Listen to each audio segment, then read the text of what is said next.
Buenos días, les habla Angie Natalia Ardila Rosso y comenzaremos con la explicación de nuestro cuadro mental Psicología de la Educación. En primer lugar, hablaremos de los retos actuales en la práctica práctica profesional. Como primer ítem, hablaremos sobre las transformaciones en los contextos sociales. Es importante tratar este tema ya que todos sabemos y somos conscientes que la sociedad es algo que varía dependiendo de muchos factores. En este caso hablaremos de 5 factores. El primero es el cambio de la estabilidad, la incertidumbre, los conflictos de valor, la singularidad de los individuos que son parte de la sociedad y los escenarios de la vida real, ya sean poco definidos o estructurados.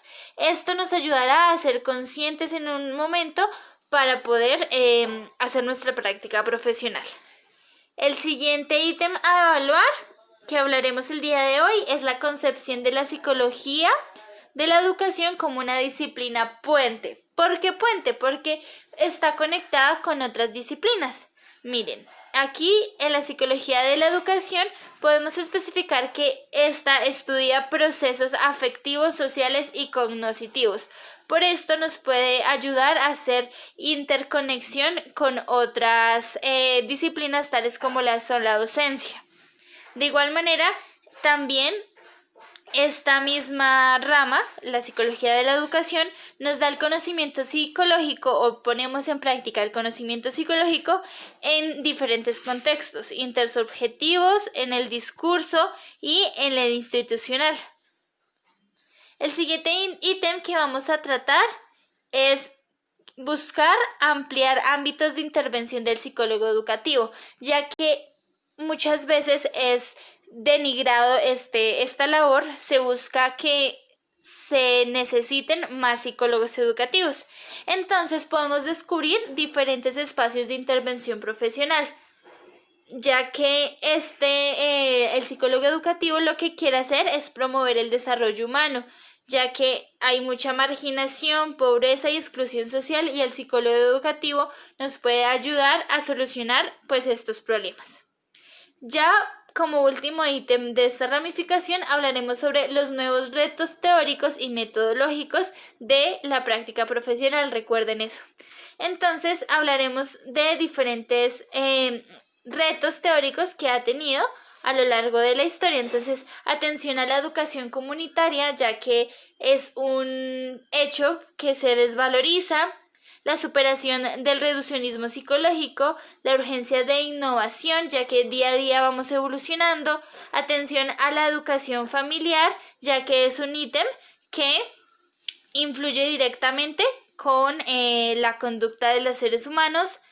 También la atención a grupos en situación de riesgo, ya que actualmente en nuestro país muchas personas están en situación de riesgo, ya sea por violencia o por pobreza, y la conciliación de un modelo de formación en práctica para que los psicólogos de un futuro ya estén moldeados o sepan cómo es su rol, y la superación del individualismo metodológico para poder hacer interdisciplina como se los había mencionado. Continuaremos. Buen día, les habla Erico Maña y en la psicología de la educación también vamos a hallar unos enfoques y perspectivas. ¿En qué consisten estos? En los debates contemporáneos, en los referentes históricos y herencias teóricas. En las referencias teóricas vamos a hallar los modelos como enfoque conductual, la cognición y desarrollo e historia y cultura. En el enfoque conductual nos vamos a basar en dos principales ejes, que es el rol del psicólogo educativo cognitivo-conductual y el diseño de programas de enseñanza para docentes por medio del enfoque conductual que luego será implementado en los aprendices. La cognición y desarrollo harán énfasis en el aprendizaje que se puede administrar de acuerdo a las etapas de desarrollo, es decir, lo que puede hacer un niño en ciertas etapas de su vida. Esto lo menciona Piaget, como también el desarrollo moral y otras perspectivas teóricas. Historia y cultura. Se menciona que la historia personal del aprendiz y de los contextos culturales es importante y relevante para el aprendizaje. Lo menciona Vygotsky diciendo que las diferentes alternativas o maneras de aprender se pueden desarrollar de un modelo formal o informal. Ante los referentes históricos vamos a hablar del contexto teórico y epistemológico, es decir, la relación que tiene cada una de estas ramas con su compás. La psicología y educación se va a observar cómo la psicología está aplicada a los procesos educativos, cómo el conocimiento de las teorías educativas es relevante e importante el poder conocer la historia de la educación, la sociología educativa y la antropología de la educación. Y finalmente, cómo la psicología educativa es una subdisciplina del campo educativo, por ello la importancia de conocer estos contextos. En la pedagogía y didáctica vamos a decir que estas dos están diseñadas por medio de la técnica que se suele implementar a la hora de enseñar, como también las manifestaciones culturales y simbólicas de cómo se aprende y enseña. Encontramos que hay un vínculo entre estas dos maneras de aprender y diseñar por los psicopedagogos como también por los psicólogos educativos. Y finalmente, enseñanza y aprendizaje, que será cómo se aprende y cómo se enseña desde los diversos roles que puede ser aprendiz o docente. En debate contemporáneo vamos a ver los retos que se presentan en el siglo XXI de acuerdo al rol del psicólogo en la política educativa, la formación universitaria y estas tres que ahorita vamos a hacer énfasis un poco más. En el rol del psicólogo educativo en políticas educativas vamos a hablar de las reformas educativas, de los orientadores escolares y del rol del Estado.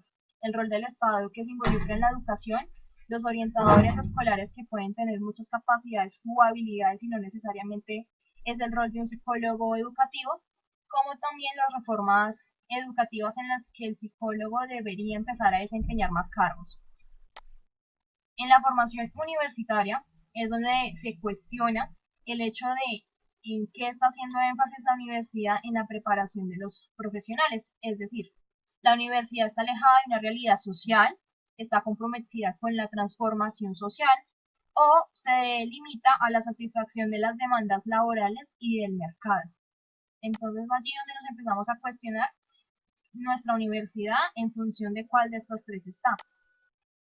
Ahora bien, hablamos de la desigualdad socioeducativa, la motivación por el aprendizaje, como también la convivencia en la escuela, convivencia entre los mismos alumnos, alumno-docente, la motivación del aprendizaje de los alumnos por querer desempeñar las actividades o seguir con su carrera, y la desigualdad socioeducativa en las oportunidades que se presentan entre los alumnos y sus instituciones. Entonces, esos serían los enfoques y perspectivas que se pueden denominar en la psicología de la educación. Muy buenas tardes, mi nombre es Omaira Celi y en esta ocasión les voy a hablar sobre las prácticas preprofesionales en el área de psicología educativa. Dentro de la intervención de las prácticas existen dos dimensiones planteadas por Beltrán 2011. Estas son la objetiva y la subjetiva. La dimensión objetiva supone una instancia de organización, producción y resolución cultural de carácter colectivo, la cual busca poner a disposición un conjunto de instrumentos que sirvan para hacer ver y hablar a los sujetos. En el caso de la dimensión subjetiva, la intervención conlleva a un proceso de reflexión personal y grupal sobre la propia posición profesional. En esta se busca plantear cómo hacer de la escuela un lugar habitable y capaz de transformar la vida cotidiana de los sujetos. En el momento en que los practicantes ingresan a las instituciones educativas, se intenta establecer un espacio en común y de confianza con los referentes institucionales. Los referentes deben tener un perfil que posibilite la práctica preprofesional del futuro psicólogo y por lo tanto la intervención requiere de una construcción particular para cada contexto. Los referentes a su vez se van a encargar de realizar un acompañamiento constante al practicante, se van a encargar de desarrollar el encuadre de trabajo y a su vez el proceso de intervención. En el proceso de acompañamiento se busca establecer un vínculo de dependencia en el cual el practicante va a estar en acompañamiento del referente hasta que adquiera una mayor autonomía y confianza en su espacio de trabajo. Según los referentes institucionales, el encuadre de trabajo implica poner el cuerpo del referente y de los practicantes En este los estudiantes deben tomar decisiones junto con la institución y el referente, el cual participa sobre la delimitación de las tareas asignadas a los practicantes. Esto como una forma de protección y cuidado a la institución.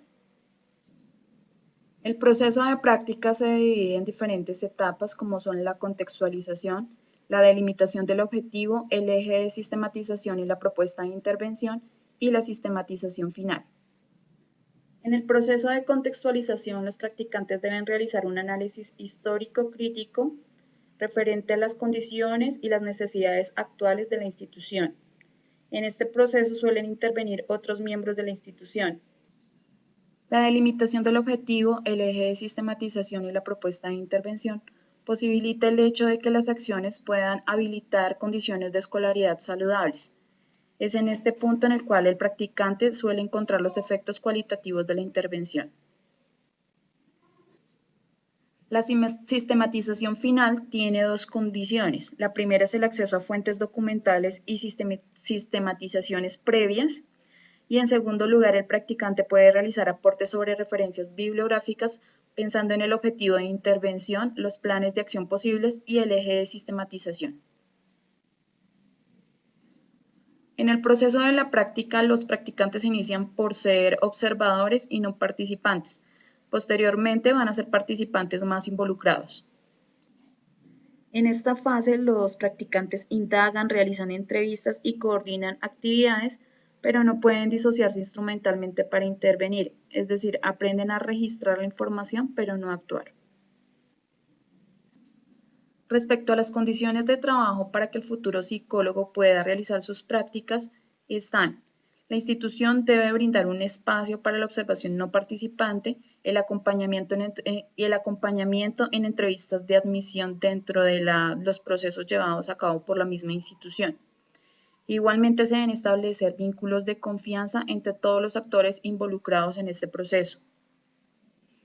Se debe realizar la delimitación del pedido de intervención, la construcción de demanda y los objetivos de intervención, y finalmente un acompañamiento constante en tareas conforme al eje de sistematización.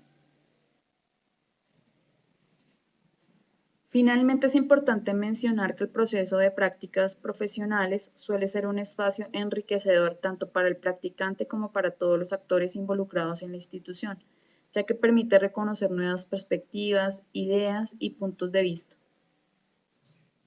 Igualmente se considera que la capacitación, la supervisión y la terapia personal son espacios fundamentales en la formación y constituyen una dimensión ética esencial en la construcción de identidad de los profesionales en psicología.